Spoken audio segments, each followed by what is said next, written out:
Hello, students, and welcome to our Class 11 Physics series. In today's explainer, we're tackling units and measurements. Honestly, we're building the absolute foundation of physics today.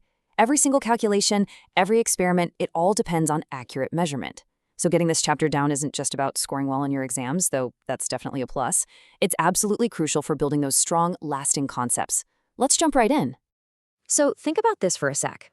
How do we actually measure the universe? Seriously, imagine trying to calculate the distance to a quasar that is billions of light years away.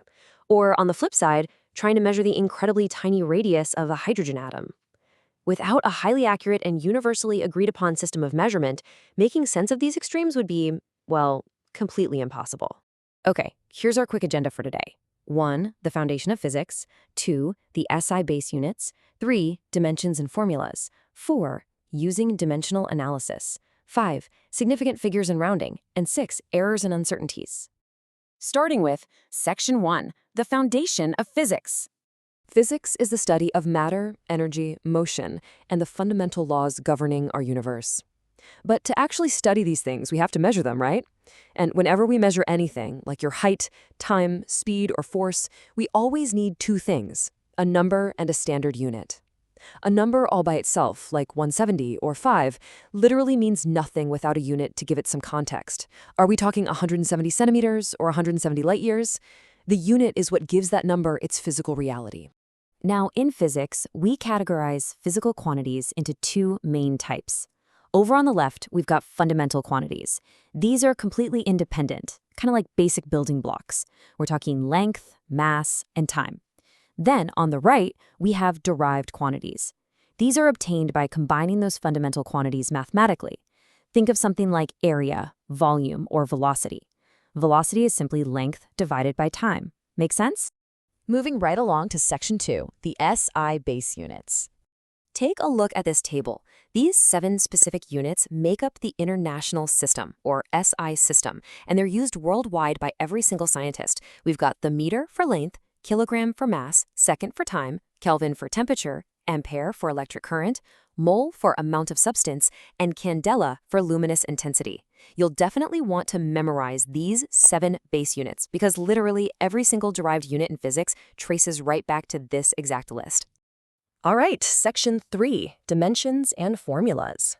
Now, dimensions are super cool. They're basically mathematical cheat codes. They tell us exactly how physical quantity depends on our fundamental blocks, mainly mass, length, and time. Take velocity, for instance. It doesn't involve mass, it has 1 unit of length and 1 inverse unit of time. So its dimensional formula is m0, L1, t-1. Notice how a derived quantity like force is simply an expression of mass, length, and time raised to specific powers? This bracket notation is going to be essential going forward. Section 4, using dimensional analysis. Let's see how we use this. One of the absolute best uses of dimensional analysis is checking if an equation is actually correct. Let's test out the famous kinematics equation V equals U plus AT. If we plug in the dimensional formula for each variable, we find that velocity is length over time. Then acceleration multiplied by time also simplifies to length over time. Because all the terms being added share the exact same dimensions, the equation is dimensionally consistent. It's a fundamental rule. You can only ever add or subtract quantities if their dimensions match perfectly. But, and this is a big but, dimensional analysis does have its limitations. It gives us absolutely no info on dimensionless constants. Like, it won't tell you if a formula is supposed to have a 1/2 or a pi in front of it. So an equation could look dimensionally perfect on paper, but still be physically wrong because it's missing a constant number. It also can't decide if a quantity is a vector or scalar, and it's basically useless for trigonometric, exponential, or logarithmic functions. Okay, Section 5, significant figures and rounding. Time to get into the messy reality. Because here's the truth. Whenever we measure something in real life, our instruments have limits. As this academic handout points out, significant figures represent the exact reliability and accuracy of any measurement we take. The specific digits we choose to report are basically telling the next scientist exactly how precise our tool actually was. So let's run through these rapid-fire rules for significant figures. First, non-zero digits, always significant. Zeros sandwiched right between non-zeros, they're significant too. Now, here's where people get tripped up. Leading zeros are never significant. They're literally just placeholders. But trailing zeros that come after a decimal point, those definitely are significant because they confirm a high level of precision. Let's actually look at a comparison to see this in action. Take 25.6. That has 3 significant figures, super straightforward. But now look at 0.00450. Believe it or not, that also has exactly 3 significant figures.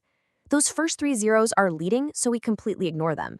But that very last zero, it's after the decimal, meaning whoever measured it was confirming that exact level of precision. Pretty cool, right? Moving to Section 6, Errors and Uncertainties. Because nobody's perfect. Since no measurement is absolutely flawless, we have to deal with errors.